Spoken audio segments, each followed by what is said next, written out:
Yeah, I never understood what these topics are really good for anyway. They're pretty good for when you have parallel text conversations with essentially threading conversations based on Hmm. a topic. Okay, I've never used that.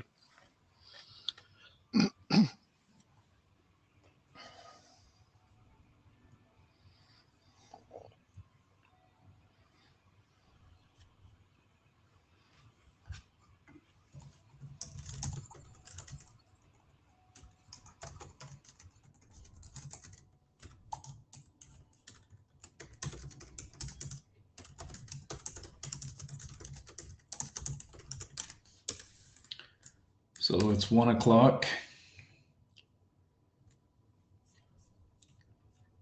Looks like the join rate's still fairly high. We'll give it a moment more.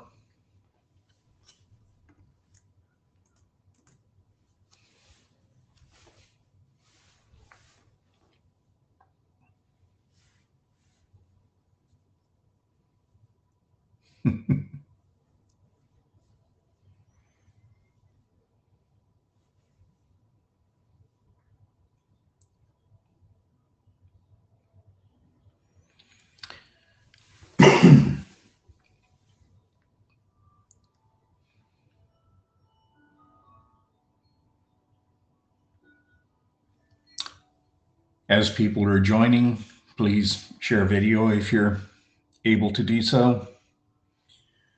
Do remember that the meeting is being recorded and the recording will appear on YouTube after the meeting.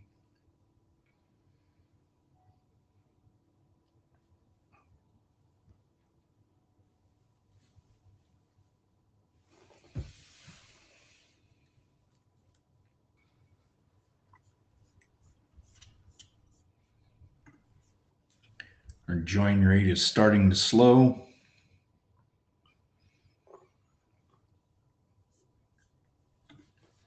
Everyone should have access to the notes page that holds the agenda and will be the minutes for the meeting at the end. Liz Hardy dropped a link into the chat.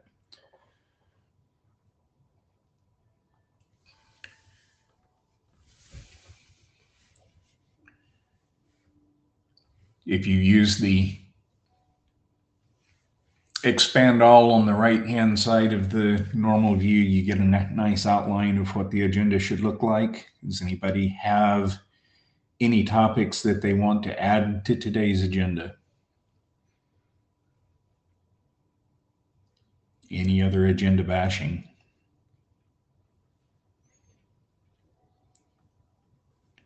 Not hearing any. I want to thank everyone again for taking time to have these calls. This one is fairly close to the last one. It's only been 3 calendar weeks with a US holiday in the middle of that. So there's not a lot of work days not as many work days as normal that have gone by between these calls, but we still have quite a bit of progress to talk about. First topic that I've got under the hot topics for discussion is an update on the email transition project. The folks at Sirius are still working on building a staging transfer server and should be finishing an initial sync of the data required for a moved email system sometime during the week this week, and are still building a good picture of when they think they will be ready to transition all of the mail processing off of IETF. I'm hoping to have an estimate from them about that next week. An interesting part of the plan that's developing, I call out in the notes here, the new addresses from the server that we'll be moving to will be warmed by using an HA proxy implementation where all mail coming through IETF goes to this proxy. Then the proxy may send some back to IETF to send out to the outside world. Initially, it will send 100% of it back to IETF.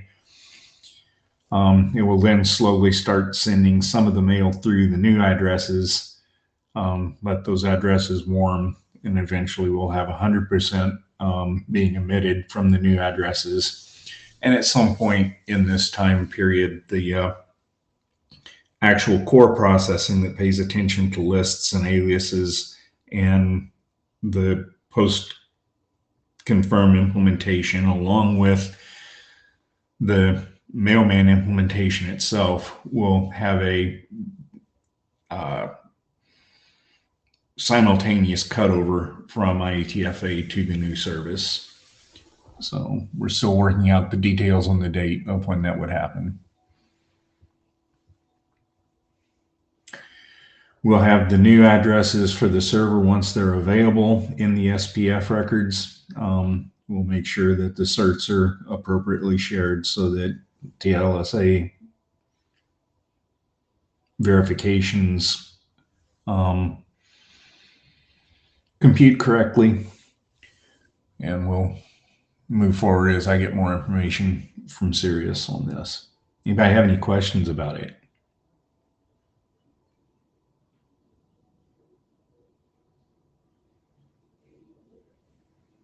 It's the day for cats walking across the board. We'll see if Gary participates. Yeah, I think Mary had a question, but I don't understand it. Apologize for my voice today. Cedar is very high, juniper pollen, and it is affecting me. Jennifer, would you talk to the revert of the data tracker search change? Sure. So I guess at the last meeting, we had announced that we were going to be changing requests that come in as a GET to do a data tracker search. We were seeing a lot of traffic during and up to the outage at 121, seeing slow responses from that. So we were hoping to reduce some load from bots and fuzzers doing just sort of trivial walks of the document tree in a way that triggered that search behavior. So we switched over to requiring a post with CSRF verification. That turned out to play badly with a few different ways people are using the data tracker for legitimate traffic that we do want to support for sure. And also, I guess most fatally to this effort, didn't work well with the caching we do for users who are not logged in because the data tracker can't hand them the token they need for the CSRF protection. So we went ahead and rolled that back when we started seeing some reports of people having issues. So right now, I think we're not planning to try that again right away because we're focusing on what was the more important load issues related to the NFS server. So unless there are questions, I think that's sort of what there is to say about that.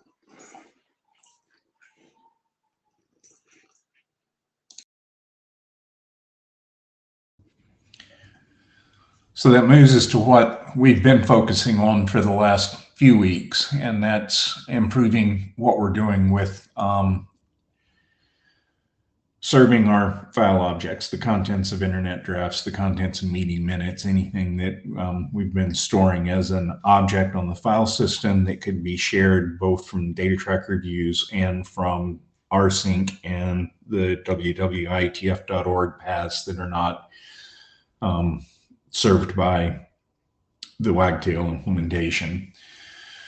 So some tidbits from what we've learned is that just a simple substitution of using an S3 compatible transport layer instead of reading from a file system in our current deployment case over NFS won't be performant enough. The latency of the individual fetches to just open a connection to a blob store and grab the one blob using the S3 APIs is an order of magnitude higher than what we were getting just for performance a read over NFS, which of course is much higher of what we were getting when we were reading directly off of a locally attached SSD. So we've been making some changes. You'll follow in the discussion here. There are some links to what our current workflow looks like. There are links to what the workflow that would just replace the NFS read with an S3 compatible API read. We're not going to use that particular variant because of the performance. We are looking closely at another change that, in addition to storing the document content in the blob store, the Cloudflare Edge assembles the HTML view that people would have, where the data tracker is providing the frame and the metadata, the stuff that would show up on a document's main page in that top block. The worker is then sewing in the document contents as it's being served out from the edge. This turns out to be more efficient because it's leveraging optimization that Cloudflare has done inside their system for serving things directly from the blob store. The fetch from the edge elements and from the workers is faster, quite a bit faster than what we get being outside and doing a fetch over the S3 compatible API. Have you done the comparison of, I mean, NFS locally is of course going to be very different than distant blob storage. Have you tried using like MinIO or something like that, which is a local S3 implementation that you could run yourself? Yes. Okay. So we've got MinIO is what we'll be using on our dev instance. So we actually wired that in before we wired anything else in. And even locally, we're seeing it's again a couple of orders of magnitude difference reading directly from the SSD or reading through MinIO, right? Even locally. Okay. Making sure it was apples and apples. That's all I was going for. Yes, definitely. And we have spent some time considering other self-hosted options, put into cloud an instance of MinIO or an instance of the QueenFS system that would provide something that looks like a file system, a POSIX file system and a S3 compatible blob store interface and be performant. But to take that route, we lose the efficiencies that are in the cloud providers' front ends that we're hoping that we can leverage. The optimizations that I just mentioned earlier about the Cloudflare would provide that would do stitching, and those same kinds of optimizations are available in all the other content providing systems, and we would basically not be able to take advantage of it if they were having to reach outside of their system to get the content. So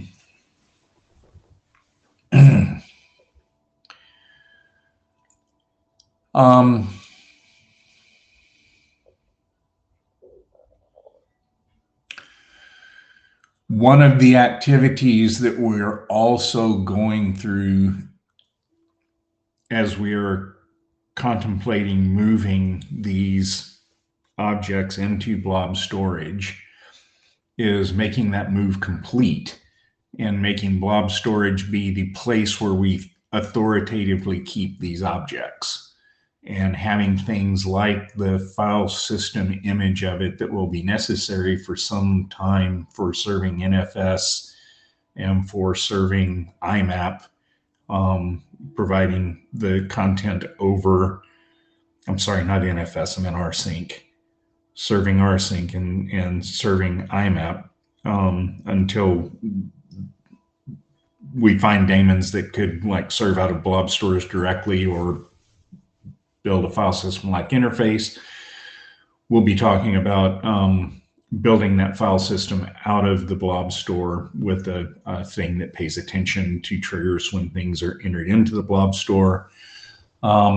it is a slight complication, but I think it's worth doing because it will give us an opportunity to have a more careful and correct index of what files we are actually responsible for, and allow the applications that are responsible for the different parts of the things that are in these blob stores to keep additional information and do more efficient searching and indexing and whatnot over these things.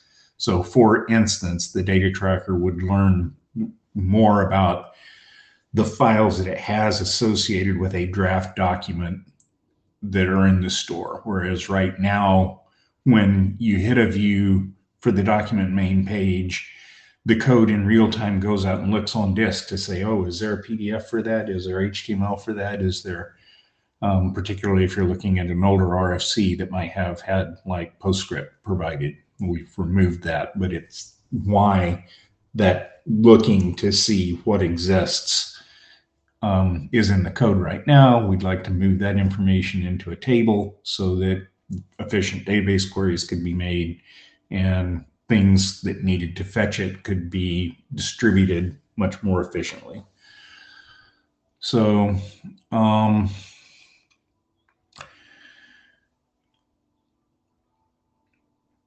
we're doing that, we're also grooming the big chunk of the file system that we moved off of IETF into that rsync NFS store, determining what's not actually being used and removing it. For the parts of that have archival interest, we're making sure that the data is put into appropriate storage, cold storage, or something that is slightly warmer if it's something that we think we need to get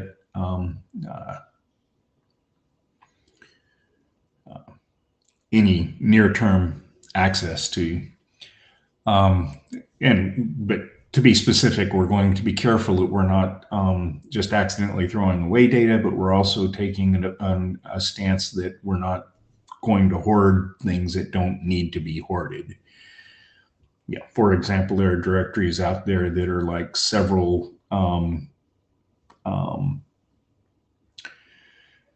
previous instances of the data tracker, several previous instances of the registration system. They're just sitting, eating space on that disk. They'll be removed. That kind of cleanup.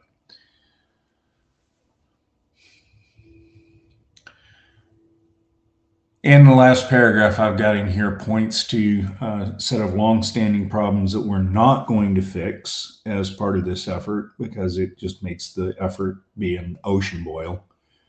But we'll have to keep in mind and work around as we are going through this, that we have data inconsistency problems. There are files that have draft file names that are in the Internet Draft Archive that have no associated data tracker document record. And this has been known for some time. Some very, very old drafts that the data tracker just doesn't account for yet.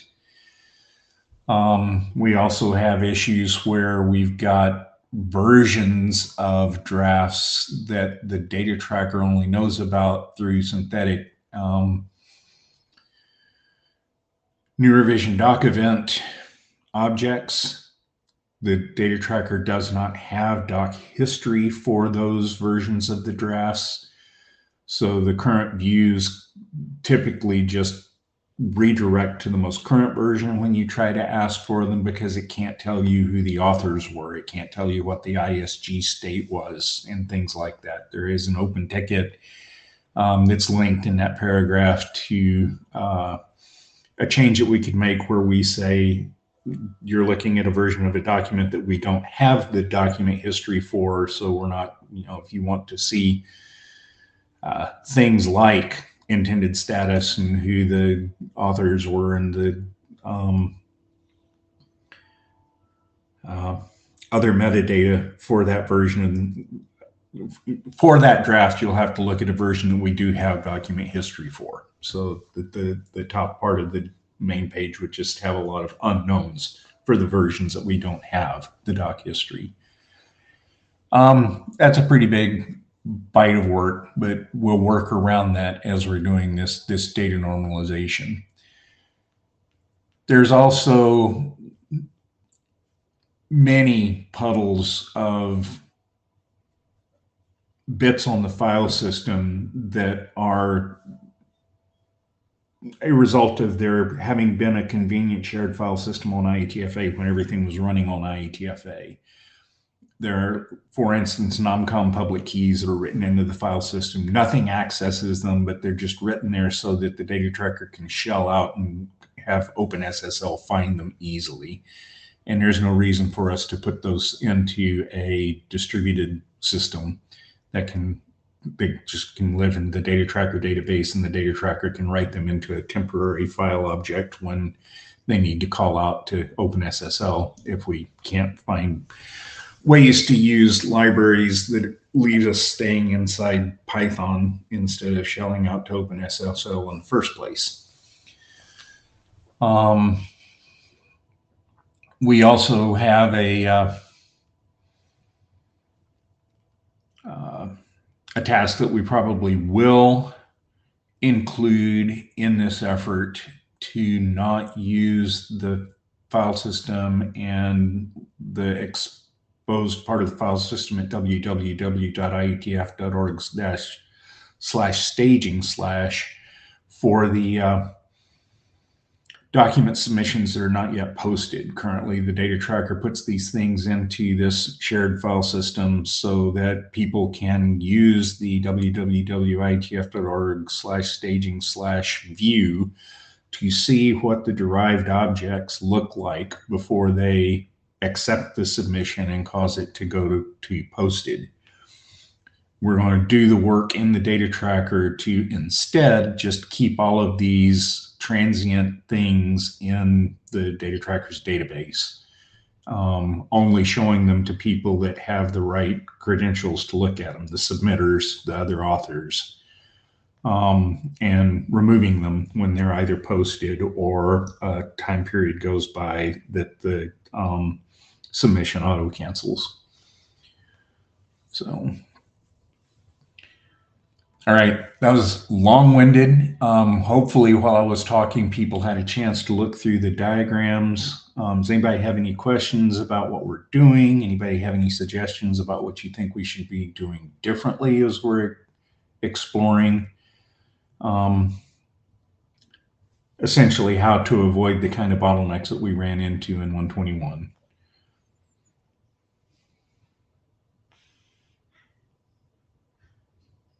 Roman, is this sounding like an appropriate application of effort? Are you comfortable with what you're hearing? Yeah, it makes a lot of sense. There seems like there's a lot of engineering kind of exploration and prototyping that's happening, which is kind of phenomenal.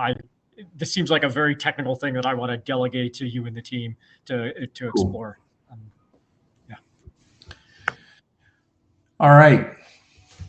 Unless somebody else has any other questions or advice, I will note that at the last meeting, we moved the priority for re-implementing the liaison management part of the data tracker up to the top. I've been iterating slowly with Miria on making sure that we have the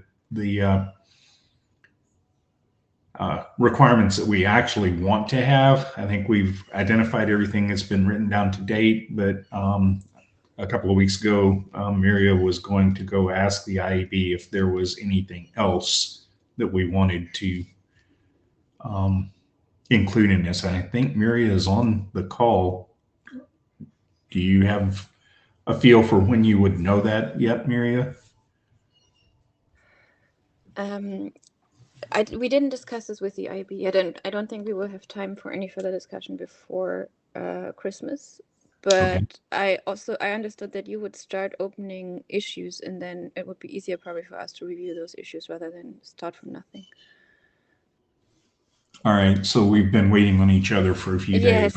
I will go ahead and I'll move forward then. So, I don't know. I mean, I think you want a different process.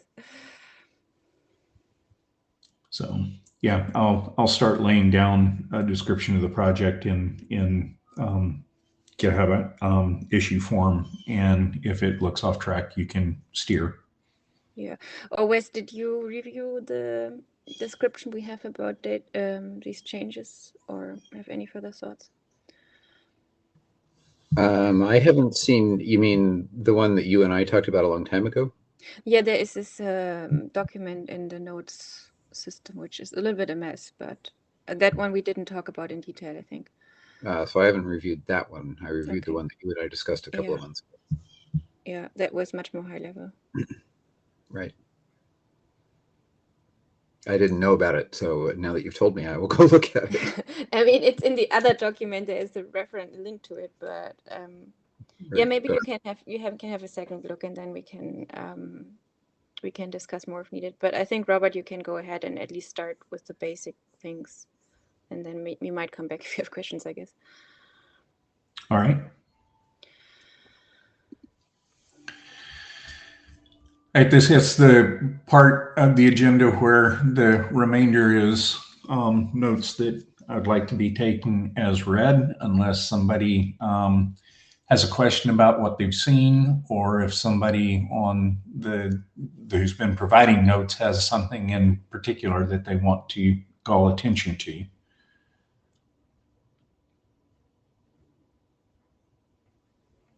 Take a few minutes for people to skim.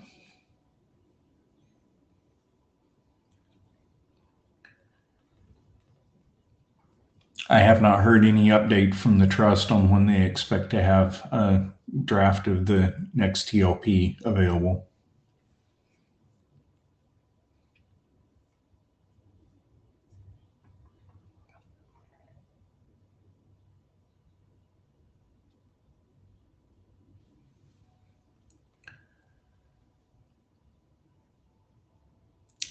And I guess I will call attention to the two sections on the RPC workflow and the RSC editor website.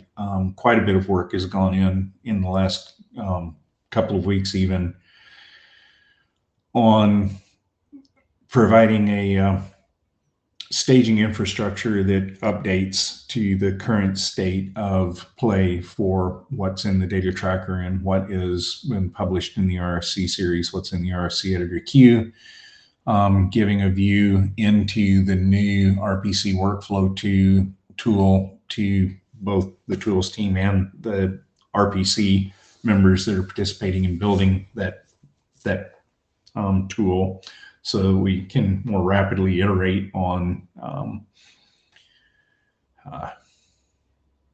the necessary features that it needs to have before we can cut over to it. And the RSC editor website also has a live running view that is just recently been connected to a back end, so it's starting to present some real data as opposed to synthesized data for the way its front end works. I don't remember. I think we may have restricted that view to the tools team and the RPC at the moment. Yeah, it's not generally available yet. So, but it will be soon.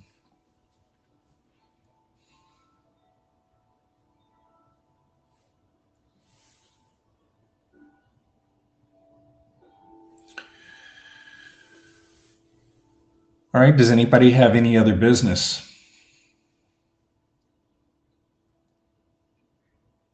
Our next call is in early January. I think it should be able to take place as scheduled. So it will be another one where there's a big chunk of not work days for most people between that call and this call. But we're still expecting to get a lot of heavy lifting done during that time frame.